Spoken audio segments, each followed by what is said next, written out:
What's up? My name is Julian Williams, and I take Expedite. Some days I walk into the gym, not necessarily feel like working. Take a scoop or two of this, be ready to go. It's the best stuff I've ever had. Expedite.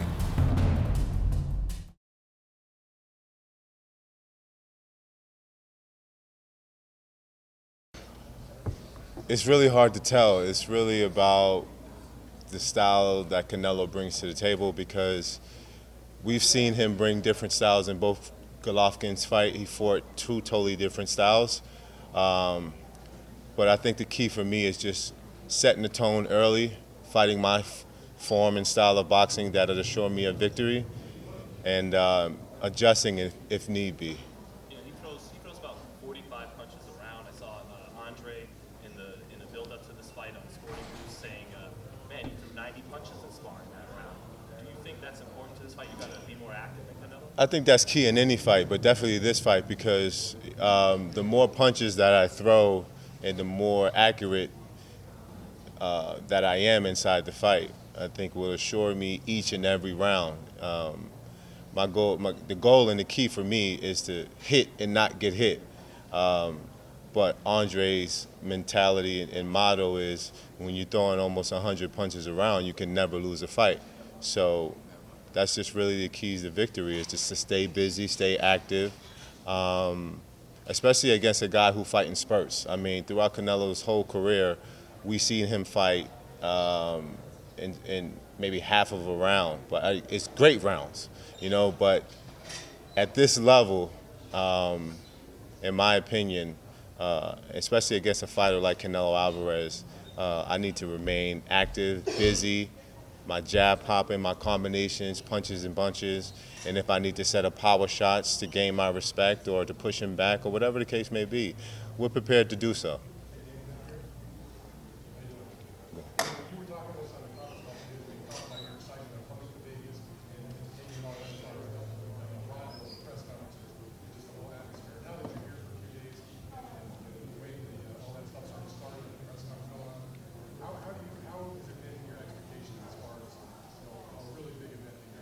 Ooh, it's a toll on the body. It's definitely, no, I won't say body, but mentally, it's definitely a toll on your mental state, because at times where you may want to rest or just get to the presser or the main actual events that we do, you have to do 20 different interviews and you have to get up and ready. And you guys know I love doing interviews, so I'm always, just up and giving my best. So it's been a toll, but it comes with the territory. And being at this level, the world wants to see the best fighters, and they demand your attention. So it's just something that I have to deal with and learn how to manage. But I think we're doing a pretty good job, because I'm still very focused and still hungry for Saturday night. I'm having a great time, yeah. I'm just not a morning person, so that's really it. Other than that, I'm great. I'm having a great time. Yeah.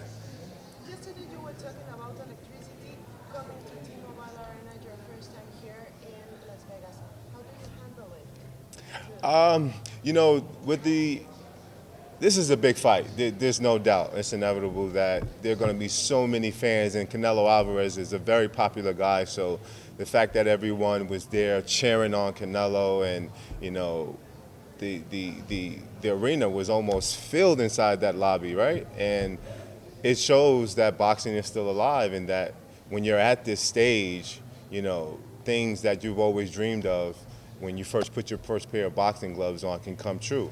And I'm just trying to embrace it, but I'm not trying to let my mental and physical state be drained because of it as well. So I have to find the right place to just store it, focus on the fight, and after the fight I can talk to you guys for however long you want to talk. But right now I'm just trying to remain focused.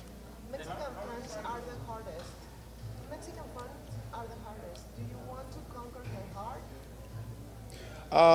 I just want to conquer Canelo. He has heart of steel. Obviously, we know he has true grit. So for me, just besting him in any way that I can, I just want to be the victor to prove to the world that not only am I the best middleweight in the world, but without a doubt that I could be a Hall of Famer one day. So, and hopefully gain a couple of Canelo fans as well, because I think that with him being the face of boxing, all the world knows him as the best. And even if they don't consider him the best, he's one of the best, and people support him because he's the face. So if I can get the victory, and when I get the victory, somehow gain more popularity and more fans, I just think that it'll just add to just my legacy. Yeah.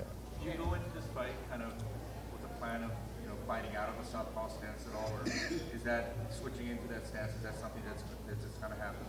Well, I don't know what we're gonna do as far as switching southpaw, because I might not need to switch southpaw. He may not be able to get past my jab. I might be very effective with staying orthodox and using my combinations from that stance.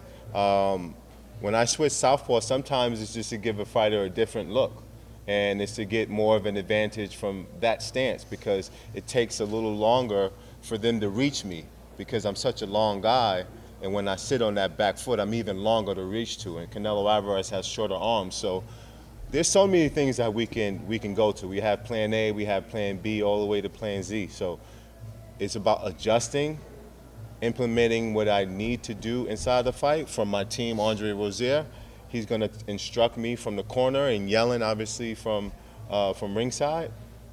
And it's just about getting the job done. But I think, like Floyd Mayweather always say, true champions always adjust. So if I need to do so, I'll be ready. Hey, Mr. Jacobs, how are you finding the time to relax through all this process? You keep your mind focused and just kind of relax your brain before the big fight? Just simply meditating. I'm big on yoga, and I'm big on just relaxing my mind. I actually have a yoga instructor that's with me 24/7 that's helping me with breathing techniques and getting myself to be calm in all of this madness. And I won't call you guys mad, but it's a lot. And it takes a lot for a fighter to focus on the task at hand when you have so much going on in the outside world. So I'm doing a really good job of it.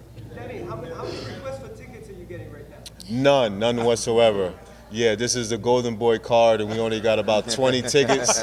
So I let everybody, especially my family and friends, know that we don't have none, because Oscar De La Hoya wasn't having it. Well, Dan, talking about how this is kind of new to you, but Canelo's been here and done that, so people look at that as an advantage for him and experience. But at the same time, because it's your first time here, do you think you're hungrier than he is, and that can be an advantage for you? I mean, I've been in big fights before. Like I said, I've been in the stadium where it was a sold-out show, and I fought on TV in front of millions of people viewing. So that nervousness or that feeling is not unfamiliar to me, and I can now strive in it because of the experience that I do have. So I'm just looking forward to getting the job done. But as far as like this being my first rodeo, even though this is the peak and the magnitude of it is at an all-time high, it's still not unfamiliar to me, because, I mean, it's 20 more cameras doesn't mean any difference, or a couple more million people viewing, it's really not going to make a difference. I've already experienced that. So I'm just looking forward to just being the best version of myself come fight night. Do you think you're the hungrier fighter, though? In my mind, I think I'm still hungry, because even though I've had a lot of success in boxing, I still feel like I'm always going to be the B-side. That's just me telling myself mentally, like, you're still B-side, you're still not a champion. You still have to, act as if you're hungry, and act as if you haven't made it, and act as if you haven't had success. And that's what drives me, because where I come from in Brownsville, I never had anything handed to me. So I keep all of those things in my mind to kind of keep me on the straight and narrow. Hostile environments is something like when you come in, you're going to hear all these fans cheering for Canelo. Every punch he lands, they're going to be cheering for him. Has there been any fight that you can kind of compare or think about where you had to deal with a hostile environment and overcome it? The Golovkin fight, it was a semi-hostile territory.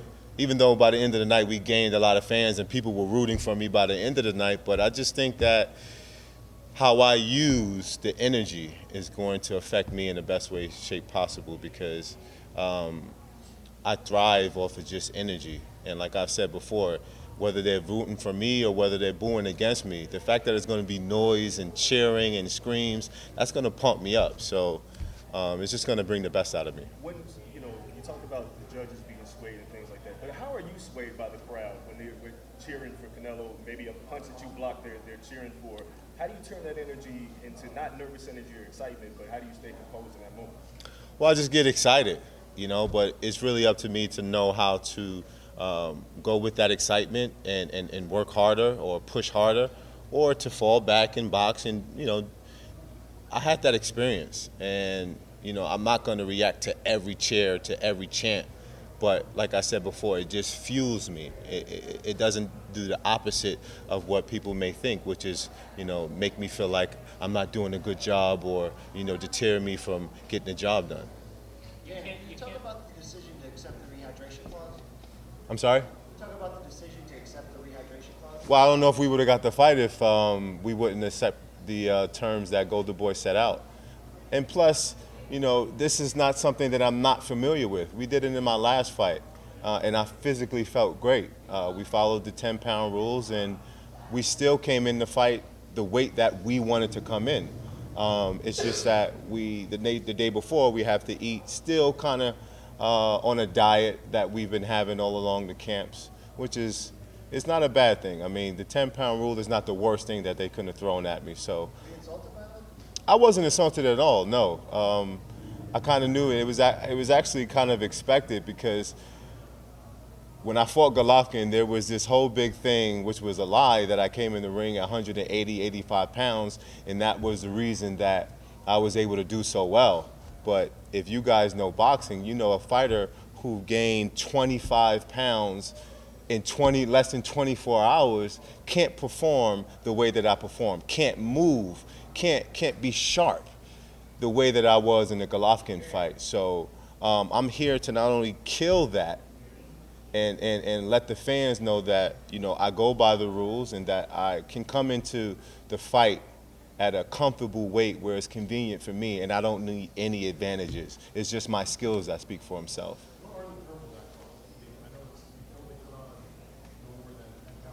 Still got that? So the weigh-in will be at 8 o'clock in the morning on Saturday. Listen, he doesn't have to come in 10 pound under. It's up to him. Yeah, but what I'm saying is, he can come in over 10 pounds if he wants. There's penalties, there's still a fight, but see how he feels. Right, you never know. No, there's penalties. Yeah, but 170, that's the requirements of the contract. But still, if he doesn't feel like making it, and he's got a bit of spare change, he might choose to come in a couple of pounds over. Or I might pay it for him. You never know. I don't know. But the one thing's for sure, he won't lose a belt, he won't lose the fight. It's just, but really, when we spoke about this was the last point of the deal to speak about with Keith and Danny. And it wasn't even, oh no, I can't believe they've asked for that. It was like, no problem. Right. What? We can't talk about that. That's small change for you, Dan. Lance? Danny, you were in New York. You lost a close decision to Triple G, and you know the history of boxing is that, whether it exists or not, it seems like there's a seed in judges' head that they know this is in the best interest of boxing for me to maybe score this round this way to the fighter to win. How do you deal with that this fight? You've got to be training a little bit extra for that knockout to take that out of the equation. Not really. We're not really training to do anything extra than what I feel like we need to. Obviously, we want to be able to give our best, but I feel like my best would be enough. I think what I've learned from the Golovkin fight is probably to come forward a little bit more and not stay on the back foot so much, or at least stand my ground and be sharp in that aspect. But I don't think we need to be who we're not inside that ring to try to perform because of the sway of the crowd or because of the influence of the judges. We have fine judges. Everything is intact. I think I'll get a fair shake, and I think it's really just up to me to go inside the ring and prove my destiny. George? And I had two questions. First of all, your team, you had your team around you for such a long time. What does that loyalty aspect mean to you? That means everything, because for me, I've always wanted to start out with a team and end with my team. I think the fact that Victor Roundtree is no longer here, even though he's here with us in spirit, I think the fact that I still have all the rest of my guys who has been with me since day one. We got a couple new guys, but even still, they're like family to me. The fact that we're doing this together as a journey means so much more, because, the sacrifice does not only comes from me, but it comes from every one of these people who take their time out of their lives to dedicate themselves to me so that I could be the best version of myself. And I think from Scooter to Big Lou to my man Mike Basil to all of these different guys who take their time to help me in all that I do. Hopefully I'm not forgetting somebody. But As long as you didn't forget. oh, Chris, yeah, I can't forget Chris. Chris Algeria, everybody who takes time out of their lives to make sure that I'm my best. We've been rocking for a very long time now, and I just look forward to enjoying this victory with my team because this is not a fight that cannot be won. I have one more. Tiger Woods, of course, came back from couldn't walk, back ailments. Could you perhaps, I won't say more than anyone, but more than a lot of people, identify with him? You know how far he had to go through to get where he got. Could you identify with that? To a degree, but I think, in all due respects to Tiger, he has a great comeback story, but I just think that he didn't have any physical damage done to his body, or he might have just not been the best player in his league and had some personal issues outside of his sport. Yeah. I'm not really familiar with his story, but I just think that, I mean, for me, just having the opportunity to be a symbol of hope in myself, that just motivates me. And there are so many other people that I appreciate and that I look up to that have, great comeback stories. But, what's driving me is to have one of the best comeback stories in boxing. Did LeBron and Maverick and the 40 Nation capture you in a way that was to your satisfaction? They did. They did a really good job. I don't think there was any bias in the way they portrayed me. Obviously, my family is my life, so they got a chance to display my son and my family life and what's most important to me. And they represented me well, so there's no issues when it comes to that. Jacob, you just touched on some of the examples of adversity and overcoming that you've been impressed by or not you admire. Do you mind touching on those? Well, there's guys like Vinny Paz that obviously has one of the greatest comeback stories in boxing. So many other guys, but that's right now the name that I can say sticks out because it's within my sport. And seeing his movie and knowing it was so much that was similar to what I've gone through, it motivates me, because there's going to be so many things that people can say you're not going to be able to do, and when your back is against the wall, obviously, all of this is not guaranteed. So it's a matter of self versus mind, and I finally got to a place where I was able to mentally tell myself that I can do it, and then, sure enough, the body followed, and here we are today. And what about Muhammad Ali? Of course, it was about civil rights movements, a lot of things, but Oh yeah. one of the best combatants. Do you think your story can be that high? I mean, I can't rate where my story would be or my comeback would be, given the fact that we'd be victorious with this, but I know I'll be amongst one of the best because, I mean, I just didn't have cancer. I mean, I was paralyzed. So that's a whole different story in itself.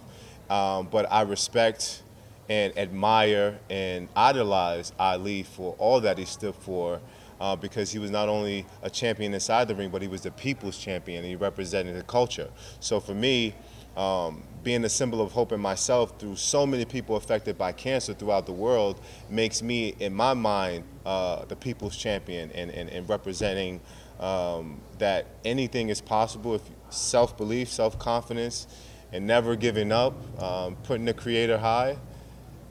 Anything is, yeah, I got one more question. You're talking about Canelo being the face of boxing.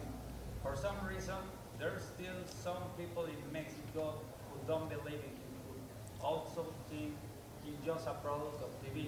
What do you think about that? Because you're talking about an elite fighter you're going against.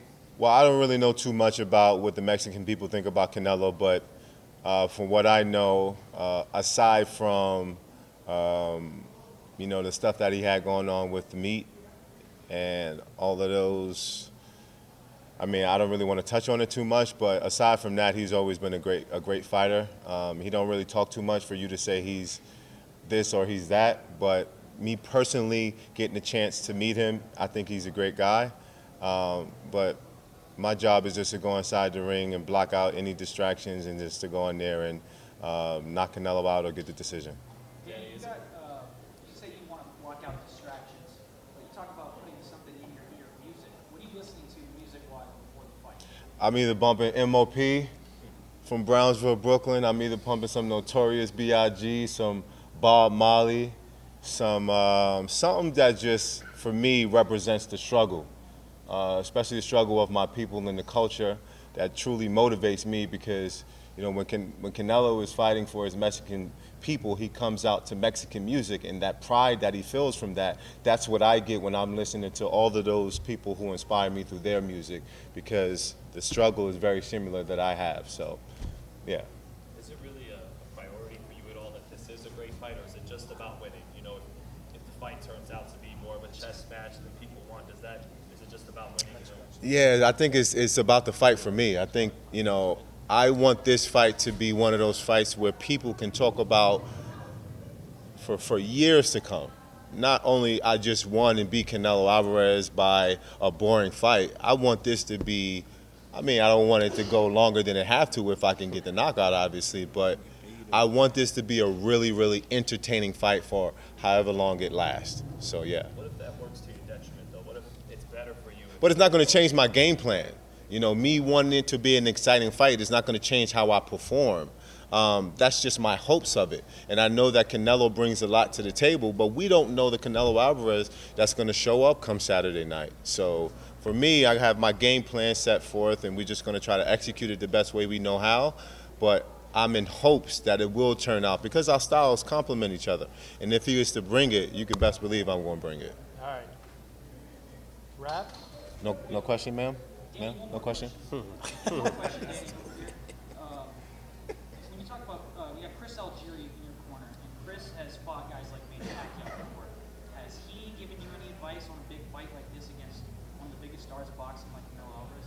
Well, yeah, we talk all the time, but I mean, this isn't my first rodeo either. So, you know, for me, the experience that I have going into big fights like this, I just think that I'm self-motivated. I take opinions or I take advice from everybody that either been on this platform or on this level, but I just think that I have enough to be able to go inside and do the work and do the job and get the job done. Cool? Thank you, guys. Thank you. Exit right.